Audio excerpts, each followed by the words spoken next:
Greetings, Studio Scrappers. This is Studio Scrapping with Amy. I'm your host, Amy Yulin, independent consultant with Close to My Heart. Well, the Close to My Heart artists did it again. They created this beautiful layout with stitching for background paper, and many of us would like to recreate that. So let me show you a closer version of their artwork, and you can see this nice loose pattern of stitches on their cardstock to create a very pretty pattern. So let me take you back to my layout. My layout's a little bit more uniform. You'll notice right now I have black and hollyhock stitching. I am going to change that. It's just a little easier to see because I use, like I said, I'm a little more uniform in my stitching simply because I use my Stickease borders to help me line up my stitches so that they are not all over the place. And so let me show you how I do that here. I go ahead and pull out my Stickease. So you will come over to your Stickease and simply click on borders. And then once your borders load in, you can pull a border out and grab the rotate handle and rotate it however you see fit. So I already created the stitching on the page. Now I want to create the crosshatch pattern. And notice that I'm actually using two borders because I want my stitches about an inch apart from each other. So I'm going to zoom in here a little bit so it's a little easier to see. And I have used Shift to select both of my borders. And then I'm going to just drag those up so that the row of stitching that I already placed is going to line up with the bottom part of the border. Now, if you've not seen one of my other videos, let me just take you here to Embellishments, and I'll show you how we lay our stitching. It's actually quite simple. So I'm going to click off and deselect everything. I'm going to choose my thread for my 7/8 inch button, and then I will simply rotate my stitching and then line it up with my Stickease. And so then I can fiddle around with that until it is exactly where I want it to be. So once I have that placed, I can place another one, and then I can hold down my Shift key and just keep selecting them until I have a whole row, and then I can hit copy and then paste. So I've already done this, so let me hit paste, and here's a whole row of stitching, and so I'm just going to line this up with the one that I already placed. And I'm eyeballing it here. You can use your arrow keys to nudge it in place.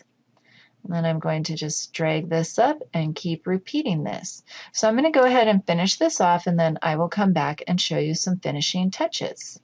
Oh, I should say one more thing. So when I copy and paste like this, I end up having an entire row. And what I can do, instead of needing to delete those, I can just hold down my Shift key, select each of my stitches. As the blue box is going around them, you notice that I've got it all. And then, yeah, I'll take that one too. Let me zoom out a little bit here. And so then once I've selected those, instead of copying and pasting something new, I could simply just bring that up and put those in place. So just a quick little way so that you're not duplicating your efforts at all. You're able to use your excess Okay, so now I will finish this and then come back to you to give you some other hints. Okay, so when you get to the end, you need to do a little bit of cleanup. So what I'm going to do is, again, hold down Shift key to select my borders. I'm going to delete those. I notice that I have some extra stitches that I don't need, some that are coming over my border for my photo, which I don't want that to happen, so I will select that stitch. I'm going to right click and send to back. So there you can see that it has sent that one to the back. So again, I'm just doing a little bit of cleanup, sending to back where necessary, making sure that I've selected it first, and then and sometimes, oops,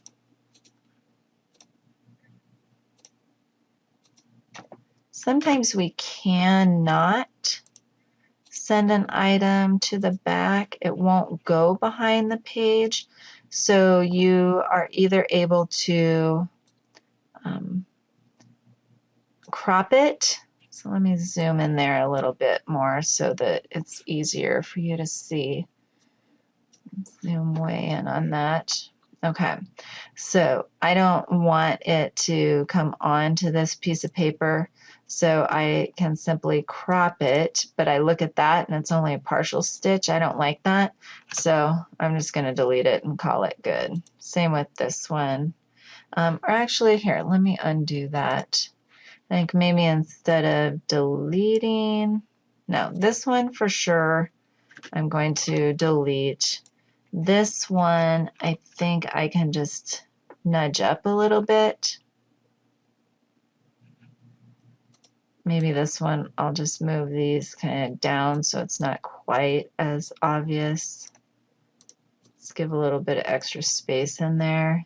Make that space a little narrower. Oops.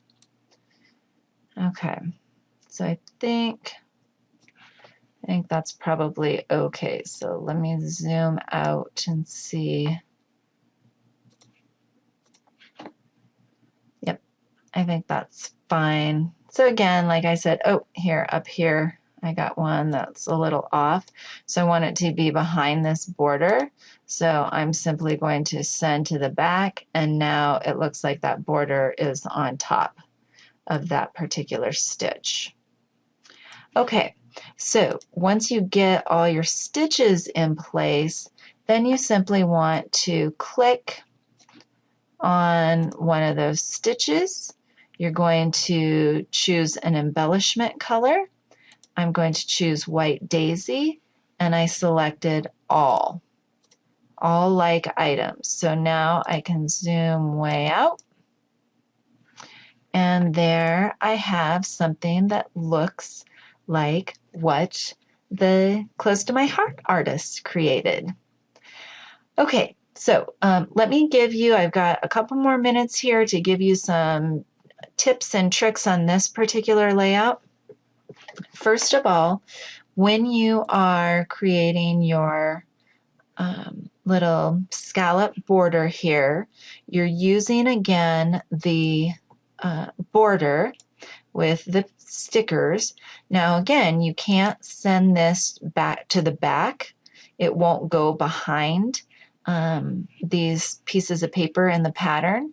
So what you have to do instead is simply crop the image. Okay, so when you crop it, it's going to look like it's tucked behind that paper, but you've just cut it. Now the other thing is your edges won't quite match up if you don't change the scale. You need to change your borders to 103%.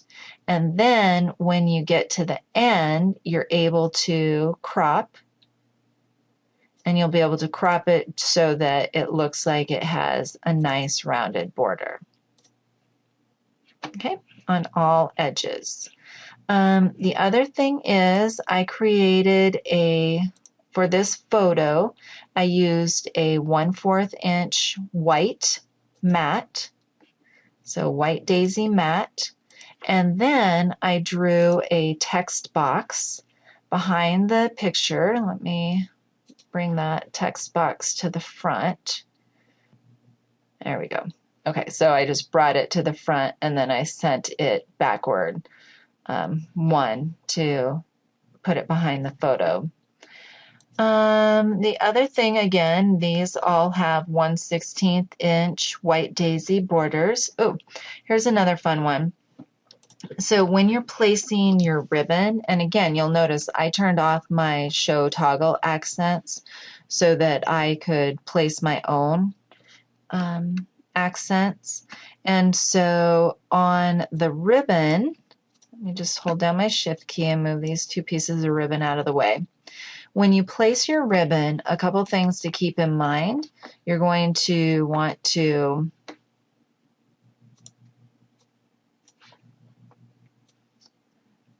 use the ribbon with a knot so that when you place your flat knots on top of it, it actually looks like a bow has been tied around that particular ribbon. And then at the very end, you want to make sure that you leave 1 or 2 pixels so it looks like the ribbon is wrapping around the paper. And on these little flat knots here, I scaled those up to 110% to make them just look a little bit bigger. So again, zoom out, and I'm able to add some more ribbon and embellishments over here, and then I can go find some perfect pictures. Oh, and the final thing is on this paper, it started out as pear, but I went ahead and I selected it. I changed it to the color pear, and then that allowed me then to modify the intensity of the paper. So if I take it all the way down to 0, it looks like pear cardstock. If I take it all the way up to 100, it looks like white cardstock. But I had it at 55. And then that way it's just a slightly lighter version of pear. And then this is also lagoon. And I think the other thing is I copied when I wrote this sunshine. I made a copy of that layer and I moved it so that it was just slightly off of the bottom layer so that it makes the font look thicker. And on your, when you have stickies that is crossing 2 pages, if you want it to line up properly when you print this out, it needs to be a little bit askew to make up for this space that is going to go away. So let me zoom in on that so that I can show you what I mean by that. Okay, so I wouldn't want to, when I have this bottom image, like I wouldn't want to line it up exactly like it would be. So see right there, that's lined up. But I want to bring it down and then make it just a little bit off center. So let me go back to my original. Okay, so see how those don't line up, but when I print it out and get rid of this white space, put the 2 pages together, it will look more like it's aligned. Okay, so that is just your quick tips on how to recreate that layout. Good luck, and until next time, happy scrapping!